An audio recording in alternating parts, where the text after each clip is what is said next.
টাকার অভাবে পড়ে নিজের মনে পাথর দিয়ে শখের ২ টা ব্যাংক আমি আজকে ভেঙে ফেললাম। জি হ্যাঁ, অনেক শখের এই ২ টা ব্যাংক। একটা ব্যাংক যে বড়টা সেটা আমার বন্ধু রাজীব দিছিল।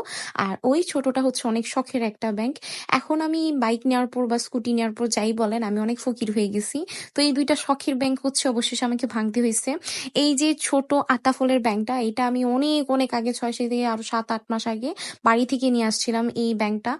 এটাতে যত খুচরো টাকা দেখতেছেন দেখে মনে হচ্ছে যে মসজিদের কোনো দান বাক্স আমি চুরি করে ভেঙে আনছি। দান বাক্সের সকল খুচরা টাকা হইতেছে এটাতে আছে। আমি প্রত্যেকদিন নিজের হাত খরচের থেকে করে বাসায় যখন রাতে আসতাম যে খুচরো টাকা থাকতো ওগুলো এখানে রাখতাম। আর এই যে বড় ব্যাংকটা এটা আমার বন্ধু রাজীব আমাকে বিদেশ যাওয়ার আগে দিয়ে গেছিল। আমি ভাবছিলাম যে অনেক বছর পর এটা ভাঙবো। আস্তে এটাতে টাকা রাখতেছিলাম। এর সাথে অনেক ব্যাংক ভাঙছি কিন্তু এটা ভাঙি নাই।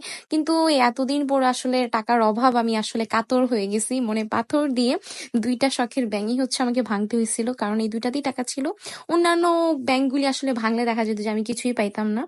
তো এই ২ টা ব্যাংক থেকে আমি যত টাকা পাইছি তার টোটাল ৩৪,৭০০ টাকা।